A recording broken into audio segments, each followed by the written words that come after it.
ಕರ್ನಾಟಕದಲ್ಲಿ ಅತ್ಯಂತ ಹೆಚ್ಚು ಕಡಿಮೆ ಅಂಕ ಬಂದಿರುವಂಥದ್ದು ಕನ್ನಡದಲ್ಲೇ SSLC ಕನ್ನಡದಲ್ಲೇ SSLC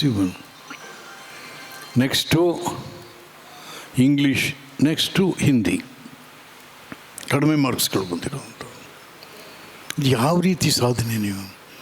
ಕನ್ನಡದಲ್ಲಿ ಅಂಕಗಳಿಲ್ಲ ಅಂತ ಅಂದರೆ, ಯಾಕೆಂದರೆ ಮಾತೃಭಾಷೆ ನಮ್ಮದು ಕನ್ನಡ, ಜೀವಂತ ಜ್ಞಾನ ಅದು ಕನ್ನಡ. ಯಾಕೆ ನಾನು ಕನ್ನಡ ಮಂತ್ರಿಯಾಗಿದ್ದವನು. ಒಂದು ವಿಶ್ಲೇಷಣೆ ಮಾಡಬೇಕಾದ್ರೆ ಮಗು ಕನ್ನಡ ಭಾಷೆಯಿಂದಲೇ ವಿಶ್ಲೇಷಣೆ ಮಾಡುತ್ತದು. ಅವನ ಆಲೋಚನಾ ಲಹರಿ ಕನ್ನಡದಲ್ಲೇ ಆಗುತ್ತೆ, ಅವನ ಸ್ವತಂತ್ರ ನಿರ್ಧಾರಗಳು ಕನ್ನಡದಲ್ಲೇ ಆಗುತ್ತೆ. ಅಂಥ ಕನ್ನಡವೇ ಇವತ್ತು ಮೂರನೇ ಕೊನೆಗೆ ಹೊರಟೋಗಿದೆ. ಅದು ಕಡೆ ಮತ್ತು ಯಾವ ಪಾಠ ಕಲಿಸಿದಿರಿ ಇಲ್ಲಿ? ನೀವು ಏನು ಮಾಡಿದ್ದೀರಿ? ಕನ್ನಡ ನಾಡಿನಲ್ಲಿ ನಮ್ಮ ಮಕ್ಕಳು SSLC ಕನ್ನಡದಲ್ಲೇ ಹೆಚ್ಚು ಅನುತ್ತೀರ್ಣರಾಗಿದ್ದಾರೆ ಅಂದರೆ ಮತ್ತು ಏನು ಮಾಡ್ತಾ ಇದ್ದಿಲ್ಲ ಕೇಳಿ? ಆಯಿತಾ? ಅವ್ರಿಗೆ ಒಂಥರ ಹಠ, 90% ನಾವು ತೋರಿಸ್ಬೇಕು ಅಂತ ಹಠ ಎಲ್ಲಿ? ಮಕ್ಕಳಿಗೆ ಪಾಠ ಮಾಡೋದ್ರಲ್ಲಿ ಹಠ ಇರಬೇಕು, ಮಕ್ಕಳಿಗೆ ಬೋಧನೆ ಮಾಡೋದ್ರಲ್ಲಿ ಹಠ ಇರಬೇಕು. 100ಕ್ಕೆ 100 ಶಿಕ್ಷಕರು ಇರಬೇಕಲ್ಲಿ, ಪಾಠಗಳು ನಡಿಬೇಕು, ಪ್ರವಚನಗಳು ನಡಿಬೇಕು, ಏನೆಲ್ಲ ಮಕ್ಕಳಿಗೆ ಬೇಕು ಅದೆಲ್ಲ ಕೊಡಬೇಕು. ಬಟ್ ಏನೂ ಇಲ್ಲೇ 90% ಬರಬೇಕು ಅಂದರೆ 94% ಬಂದ್ಬಿಟ್ಟಿದೆ ರಿಸಲ್ಟ್. ಓಹೋ. ಮತ್ತು 2,000 ಕೋಟಿ ಸಾಲ ತೊಗೊಂಡಿದ್ದೀರಾ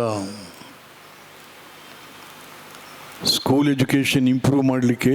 ADBನಲ್ಲಿ, ಏಷ್ಯನ್ ಡೆವಲಪ್ಮೆಂಟ್ ಬ್ಯಾಂಕಲ್ಲಿ 2,000 ಕೋಟಿ ಸಾಲ ತೊಗೊಂಡಿರೋದು. ಸುಮ್ಮನೆ ಕಿಕ್ ಬ್ಯಾಕ್ ತೊಗೋತಾ ಇದ್ದೀರಾ ಆ ಹಣದಲ್ಲಿ.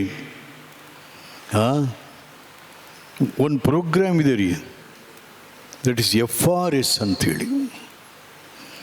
FRS ಅಂತ 15 ಕೋಟಿ ಖರ್ಚು ಅದಕ್ಕೆ. ಏನದು FRS?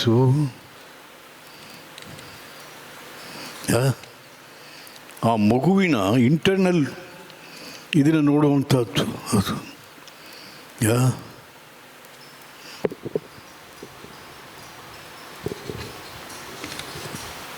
ತೆಗೀರಿ ಸ್ವಲ್ಪ ಇಲ್ಲಿ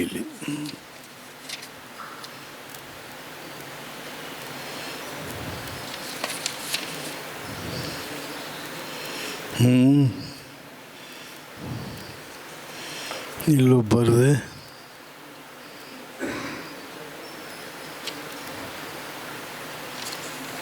FRS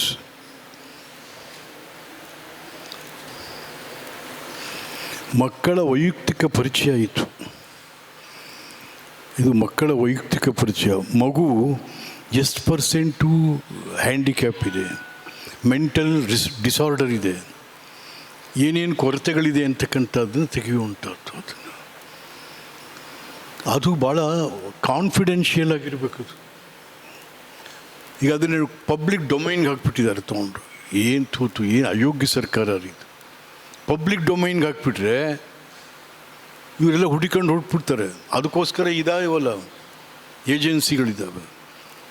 ನಾವು ಅದು ಸರಿ ಮಾಡ್ತೀವಿ, ಮಗುದು ಹ್ಯಾಂಡಿಕ್ಯಾಪ್ ಸರಿ ಮಾಡ್ತೀವಿ, ಅದು ಸರಿ ಮಾಡ್ತೀವಿ.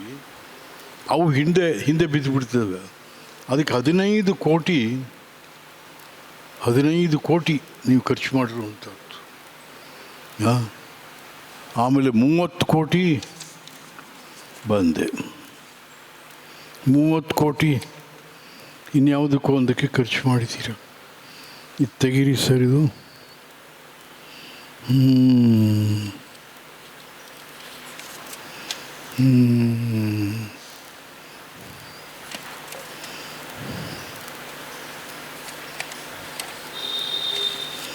ಎಲ್ಲೋ ಬರದೆ ವಯಸ್ಸಾಯಿತು ಎಲ್ಲೆಲ್ಲೋ.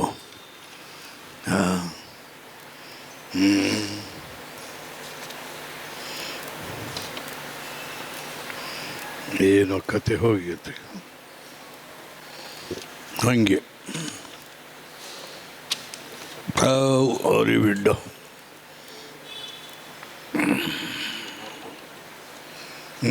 30 ಕೋಟಿ ಶಾಲಾ ರಿಪೇರಿ ರಿಕನ್ಸ್ಟ್ರಕ್ಷನ್ ಪರ್ಚೇಸ್ 30 ಕೋಟಿ. ಇದು ಹೆಂಗೆ ಕೊಟ್ಟಿದ್ದೀರಾ? ಇದನ್ನ ಕಾಂಗ್ರೆಸ್ MLAಗಳಿಗೆ ತಲಾ ಇಷ್ಟಿಷ್ಟು ಅಂತ ಕೊಟ್ಬಿಟ್ಟಿದ್ದೀರ. ಅವನಿಗೆ ತಲಾ ಇಷ್ಟಿಟ್ಟು 25 ಲಕ್ಷ 50 ಲಕ್ಷ ಹಿಂಗೆ ತಲಾ. ಅವನಿಗೆ ಸ್ಕೂಲ್ ರಿಪೇರಿ ಮಾಡಿದ್ನೋ ಏನು ಮಾಡಿದ್ನೋ ಎತ್ತೋ 30 ಕೋಟಿ ಖರ್ಚು ಹಾಕಾಗೋಯ್ತು.